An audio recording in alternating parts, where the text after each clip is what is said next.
Hello and welcome to the Toffee Blues, your source for all things Everton, and welcome to another 24/7 news report. The headline news today comes from Fabrizio Romano, and it's that Kane Dewsbury-Hall will officially join Everton.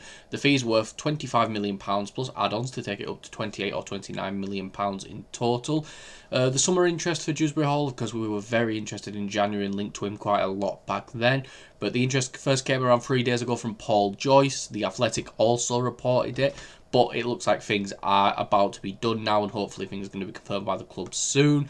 We are currently running a vote on the Twitter. If you ever want to participate in any of the votes, it's at Everton Newsfeed, and it's Kane and Dewsbury-Hall to Everton. Leave us your thoughts. 90% of the fans said that they would take him.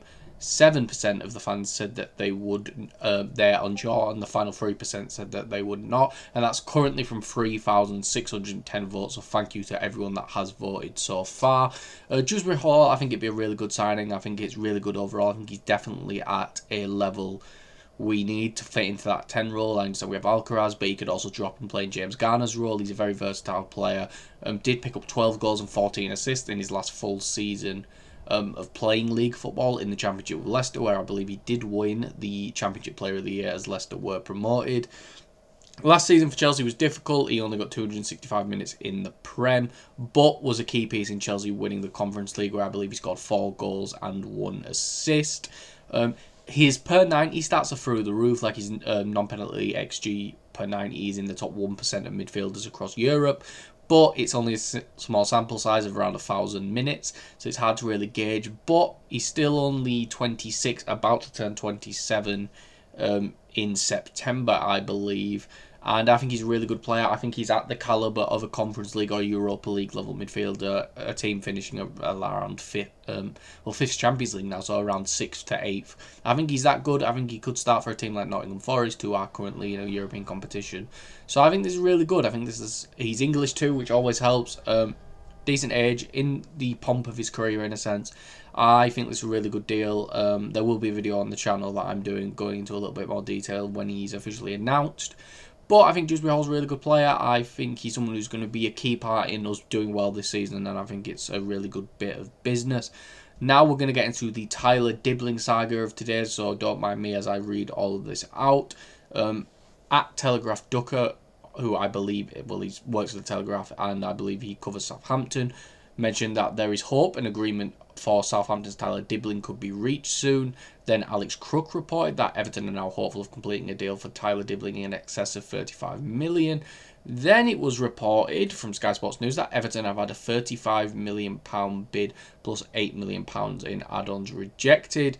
Then it was Paul Joyce, who Everton have submitted a third bid for Tyler Dibling. Their initial bid was £27 million. Their bid towards the end of last week was around £35 million, and the package is nearing £40 million. And finally, oh no, I'm a liar, David Ornstein next. Everton have made an improved offer for Tyler Dibling. The latest bid is £40 million, including add-ons. Southampton are expected to reject on want a higher fee. Dibling is keen on a return to the Premier League. And then Chris Beasley mentioned that a third Everton bid in the region of £40 million plus add-ons is expected to be rebuffed by Southampton. But the Hill Dickinson Stadium Chiefs are now tantalisingly close to meeting the Saints' £45 million valuation. Dibling's an interesting one. I just don't think he's a player who's worth up to £50 million. I think he's a fantastic talent and has the ability to be worth that, but he barely contributed to Southampton last season. I think he only got 2 goals and might have even not got an assist all season. Still only 19, very young, very talented, excellent with the ball at his feet, has all the ability in the world to be playing for England in the future. I really like the deal, but I am a little bit worried about it. I think he's going to be very good, but there is a small part of me that wonders, is he actually going to be able to contribute to a level that justifies spending 40 to 50 million pounds on him? I don't know. Ton of resale value if we don't end up being good is what I will say, and I do have promised that someone who's this good at progressing the ball, this good at moving forward, and so young, who still has time to develop. David Moyes is very good at developing players.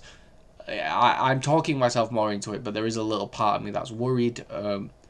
Hopefully we figure out what's going on here soon, because he is a right winger. We desperately need a right winger, and again, getting one of the most promising English talents in at Everton is a really good sign for the future. But again, I'm not sure If he does join, I may have a more formed opinion when I've watched him play a bit more, because I didn't watch much Southampton, so a lot of my Dibling knowledge comes on the hype of others, looking at his stats, which weren't really good. But again, he played for Southampton. It's hard to gauge much for playing for Southampton, and hopefully he can fill that massive hole we have in right wing, where we desperately need some sort of quality there.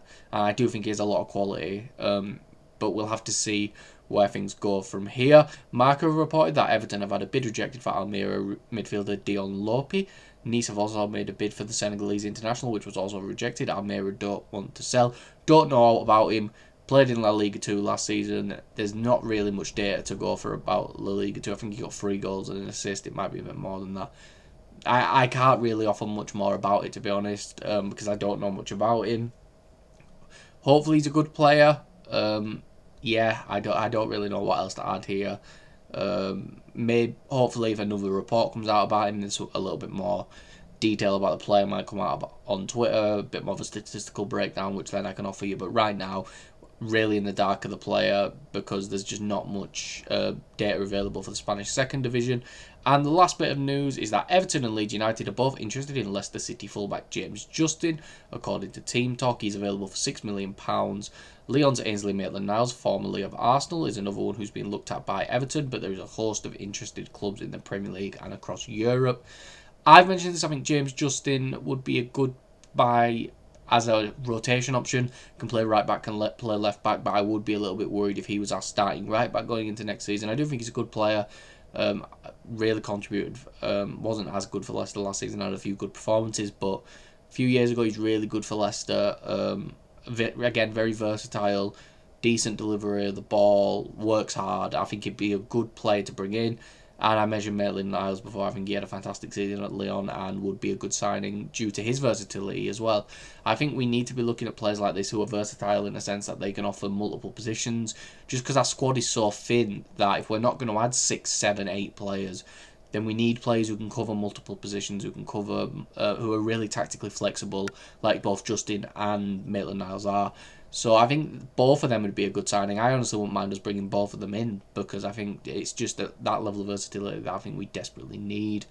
But we'll have to see how that news progresses in the future. There was a few reports yesterday or the day before about Justin as well, but we'll have to see where things go from here. But that is all for this video. If you did enjoy, please make sure to like and subscribe. Follow us on Twitter at Everton Newsfeed, and follow myself on Twitter at Callum Brannan3. And I'll see you all for the next video and our live stream that I am on.